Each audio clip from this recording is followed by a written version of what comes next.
Boa noite, professores. Hoje veio com um assunto que eu acredito que é de interesse de todos os professores de e em inglês, né?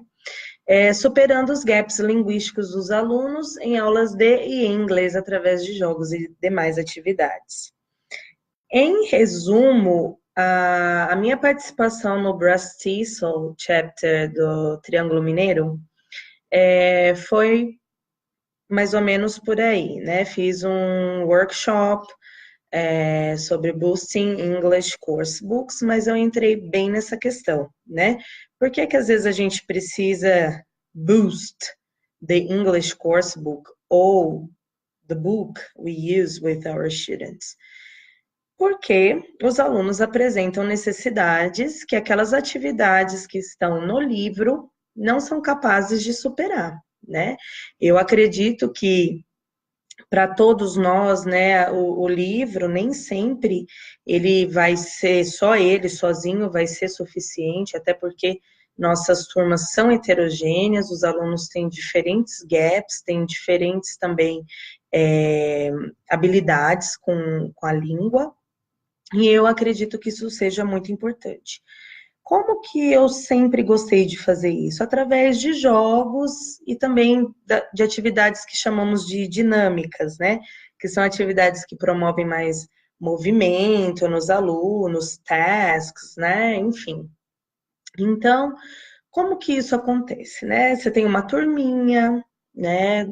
Que você identifica que há alunos que têm dificuldade, por exemplo, de formular uma information question, tem outros alunos que têm dificuldade de responder uma information question, eles respondem tipo yes I do, no I don't, ou às vezes só yes or no e não tem nada a ver com aquilo, tem dificuldade em usar o verbo no passado, enfim, né, as N dificuldades e gaps aí que os alunos apresentam. Claro, numa aula, a gente, né, sempre diz que numa aula em inglês, o foco não é na língua, assim, igual é numa aula de inglês, mas não temos como ignorar as dificuldades linguísticas dos nossos alunos, até porque estamos dando aula em inglês para crianças que não são nativas daquela língua, né? Em 99% das vezes. Acontece às vezes, né, numa escola bilíngue, a gente ter ali um aluno que seja nativo da língua, mas isso é a exceção da exceção. Então, como que eu gosto de fazer isso, né? Eu gosto de identificar essas questões, esses problemas, e colocar isso dentro de um jogo, de uma atividade. Por exemplo, os alunos apresentam uma dificuldade em utilizar o passado simples. Eles fazem perguntas como do you want, né? Enfim. Então, como que eu vou ajudá-los a superar isso? Eu vou colocar isso dentro de um jogo. Eu posso promover um jogo ali para a sala, para aquela turma, que vá cobrir esse gap. Outra coisa que eu posso fazer, eu posso pedir para que os meus alunos criem um jogo, cujo objetivo, né, vai ser usar esse tipo de estrutura. Então, por exemplo, hoje eu substituí uma professora, dei a turminha de 6, 7 anos, num contexto de aulas em inglês, e trabalhei ali com eles perguntas com do. Então, como que eu fiz? Primeiro eu usei um jogo da Play to Learn, sobre food and drink, e criei várias estações com outros jogos também, com outros contextos que exploravam esse tipo de estrutura. Eles jogaram, tal, mudei de estações, né, num esquema de learning centers. Então, como task, eles tiveram que criar o próprio jogo, né? Então, as instruções foram, olha, vocês vão criar um jogo, um board game, onde vocês vão escolher o que vocês quiserem colocar ali. Quer colocar animals, quer colocar fruits, quer colocar, enfim, quer misturar, pode misturar. E a proposta era, na hora de jogar, quando jogar o dado e o pininho cair ali, né, na casinha, vai ter que ser feita uma pergunta com like e com aquilo que está na casinha. Se caiu na casinha que tem uma maçã, né, os alunos teriam que perguntar, do you like apples? E o colega respondia, yes, I do. No, I don't. A gente também pode fazer isso com information questions. Eu posso pedir para que as crianças criem ali, ou os adultos, né, criem ali um jogo que vá oportunizar que as information questions sejam usadas. Ah, tá, Janaína, mas na minha turma eu tenho 20% tem problema com information questions, outros 20% tem problemas com o passado. O que eu faço para superar isso? Sendo que eu tenho um livro ali, que é um tratorzão, normalmente das aulas em inglês, o livro é tratorzão, ali tem science, tem social studies, tem language, aqueles textos, e aí quando eu vou discutir os textos, vou fazer as atividades de math, tudo, meus alunos, eles cometem esses erros linguísticos ali, então o que eu faço? Se eu tenho toda essa questão de conteúdo e tenho diferentes dificuldades dentro da sala de aula. Como eu falei anteriormente, organize a sala de aula com learning centers.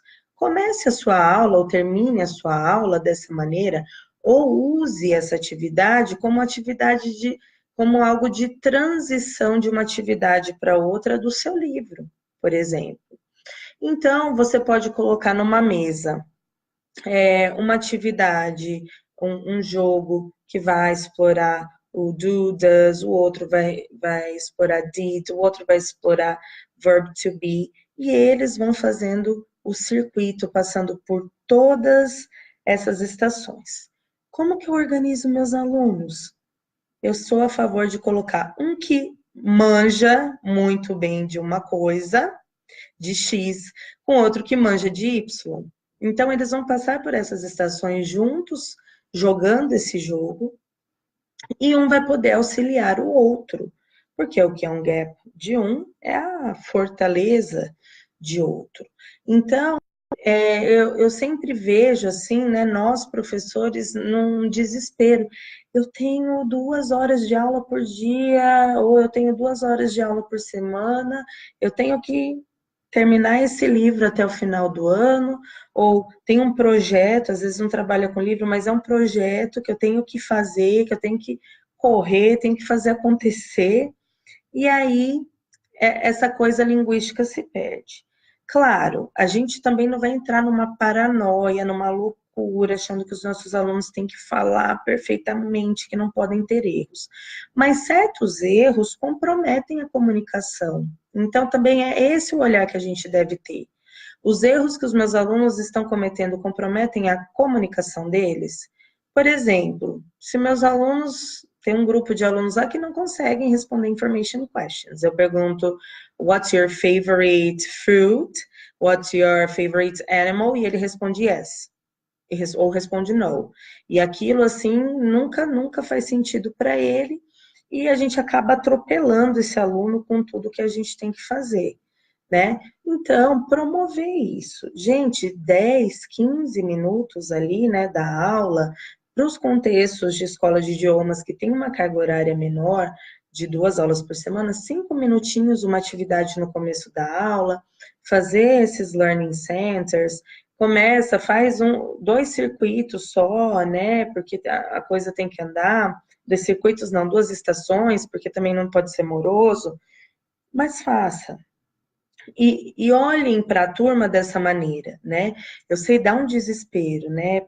Principalmente, né? Vamos combinar aqui, quando o contexto é de escola bilíngue, porque a exigência, a expectativa de proficiência, de fluência desses alunos é muito alta, né? Então, eu acho que essa pressão, assim, fica maior ainda sobre o professor. Então, pensar nisso como uma maneira de trabalhar a língua, é uma excelente saída, né? E o perfil do professor, né, muitas vezes que recentemente entrou na escola bilíngue, né, para dar aula no currículo em inglês, ele vem de escola de idiomas, então ele já tem que, né, se apropriar de todo aquele conteúdo, science, math, social studies, arts, language arts, e além disso, ele identifica, porque ele tem esse poder, né, esse conhecimento também para identificar ali os problemas linguísticos, e isso acaba sendo um entrave. O que eu faço primeiro? Eu ensino science ou eu ajudo os meus alunos a superarem? Tem outros, superarem as questões linguísticas. Sem contar, né, gente? Vamos falar da realidade. A gente às vezes tem uma turma redondinha lá na escola bilíngue, tá todo mundo falando legalzinho e tal, dentro das expectativas para a série, para a idade. Entra um aluno novo que vem de um outro contexto, que não tem aquela proficiência, ou você tem uma sala com 15, onde 5 entraram na escola há um ano e os outros são desde o berçário lá, em contato com a língua inglesa. E a gente precisa nivelar essa turma, né? Não no sentido de comparar um para o outro, mas como nós temos benchmarks ali para cada série, né, para cada segmento, os alunos precisam atingir isso. Então, a minha dica sobre essa superação dos gaps, né, dos alunos, é promover essas atividades rápidas, esses jogos, né, um bingo, battleship, esses, assim, comuns, clichêsões, assim, que nós usamos, o próprio board game, mas com outro olhar, né? Numa outra perspectiva, no sentido de eu não vou só dar para o meu aluno jogar um jogo em inglês, mas eu vou dar propósito para isso. E eu não vou dar o mesmo jogo para todo mundo. Eu posso dar o mesmo jogo no sentido de formato. É board game para todo mundo, é board game para todo mundo, mas cada board game vai ter um conteúdo, né? E eu acredito que pedir para que os alunos confeccionem um jogo para então eles jogarem depois, eles trocam entre eles, também é uma excelente estratégia. Isso faz com que o aluno ele entre num processo reflexivo, ele vai falar assim, bom, eu tenho que fazer esse jogo para que seja possível usar essa estrutura.